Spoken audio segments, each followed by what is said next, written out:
ano pwede mo manufacture sa Pilipinas? Minsan binigyan pa nga ako ng death certificate ng kusado. Pagkatapos minahuli ko, huling-huli, buhay na buhay. Ganon ang ating korte dito. Huwag niyo kong padara ng kalukuhan ninyo dahil alam na alam ko yon. Kayo, nag-practice kayo, 1 taon, 2 taon. Ako, RTC judge. Why would a suspected criminal leave his calling cards at the scene of the crime? Kung noon pa, gusto pala niyang itago ang kayamanan niya, eh bakit niya ilagay sa pangalan niya? Marami dito sa Pilipinas naglalagay sa ibang papangalan ng ibang tao. Hindi kaya alam ng abogado yon? May master's pa sa Harvard, may doctorate pa sa UST. Ganun kaya siya katanga? Assuming for the sake of argument that there is a preponderance of evidence for the prosecution, the preponderance is not overwhelming. Yan ang Ingles. Hinada ko para sa 2 minutes ko. Eh wala pala kaming limitasyon.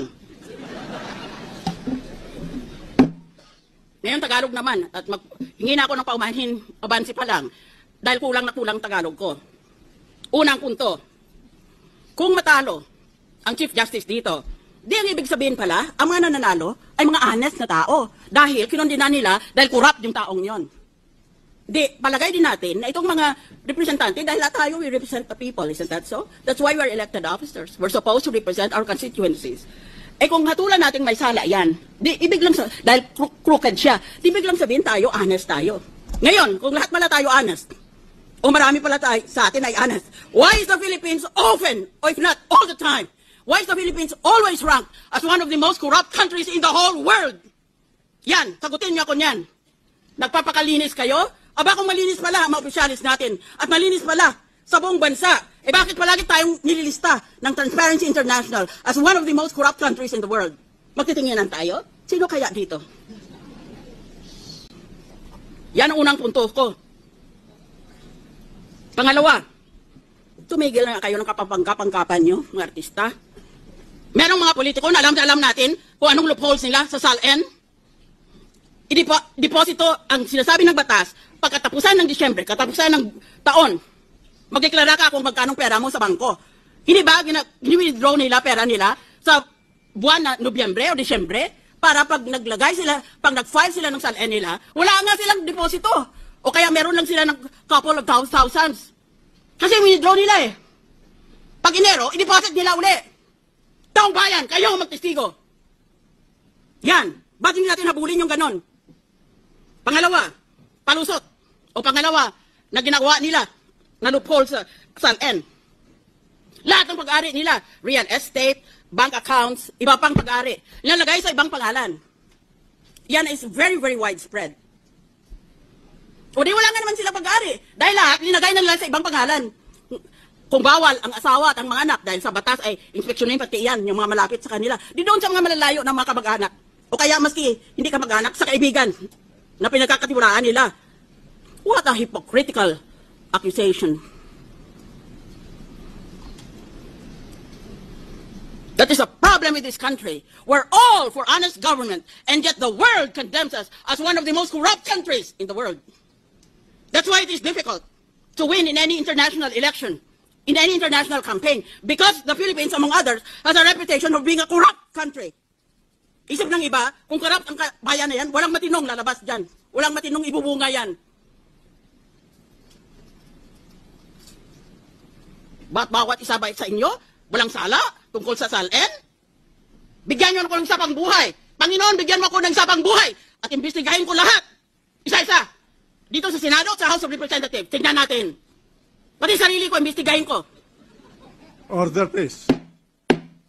Ang daming loopholes ng SALN na yan. Ba't hindi kayo umimik noon? Ba't ngayon bigla na lang kayong so exercised about a loophole? Well, if that is the case, then let us all just put our assets in dollars and know the purpose of the SALN will be perverted or corrupted. That is true. But what about all the other loopholes? Bakit ngayon lang kayo nagalit tungkol sa loophole na yan? Bakit doon pa? Dahil yung iba sa atin, dinagamit yung mismong loopholes na yon. Hindi lang sila ma-impeach. Sunod na punto. Sinabi ko sa umpisa, this is quasi-judicial and this is quasi-political. Yan ang minado yan ng mga authors. Si Professor Charles Black ng Yale, si Professor Raoul Berger ng Harvard. Mga tinitingala yan ng mga authorities all over the world. Ngayon, It is quasi-judicial. Ibig sabihin, kalahati niyan politika, kalahati yan batas. Napakahirap gawin yan. Ngayon, ako, dahil naging RTC judge, ang ginagamit ko lang, ang batas. Wala akong ginagamit na pampolitika dahil hindi na ako makatakbo ulit. Natawag na ako ng International Criminal Court. Wala na akong kinabukasan sa politika sa Pilipinas. Even though I wanted to, I am prohibited because this is already my second term. Consecutive term. Ngayon, ano bang sinasabi na quasi-political? Investigahin nga natin for future impeachments. Anong sinasabi na quasi-judicial, quasi-political? Madaling intindihin ang quasi-judicial. Kalahati niyan tungkol sa hustisya o tungkol sa batas. Pero kalahati yan tungkol sa politika. Anong ibig sabihin ng tungkol sa politika? Tungkol sa politika, dahil ang ibig sabihin dyan, pag-isipan mo at pakinggan mo ang mga taong bumoto sa iyo. That is actually the meaning of quasi-political. Because the people might disagree with what the law says. Yun ang pakikinggan mo. That is the meaning of quasi-political. Hindi ibig sabihin quasi-political na buboto ka, ulit bibigyan ka ng mamahaling proyekto sa public works na kung saan maaaring kumita ka. Alam naman natin yan. Kung magkano ang halaga ng public works mo, 10% punta sa iyo kung gusto mo. Hindi iyon ang ibig sabihin na politika. At hindi ibig sabihin na quasi-political na isipin mo, nako, tatakbo ako. Either for re-election or for another position, or I need some position in government for my kalyado ko, who I will use as my dummy. That is not the meaning of quasi-political. I request the lady to wind up this. I thought that I was unlimited. I prepared a 2-minute paper, but I will obey the injunction. Tsaka, isang punto.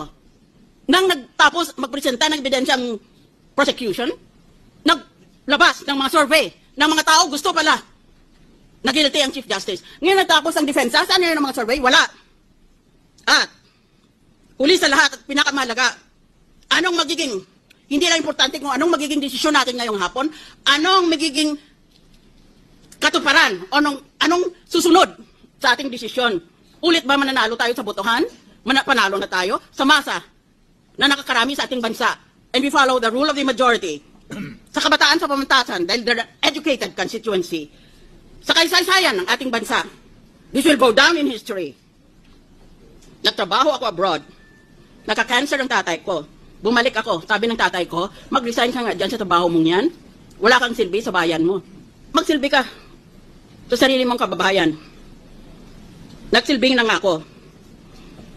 Pero kung ang politika ay mangigibabaw sa batas, wala na rin akong silbi. Bayan, kayo ang maghatol sa ginagawa dito sa impeachment trial. What's your vote? Would you be very surprised if I say that I vote not guilty?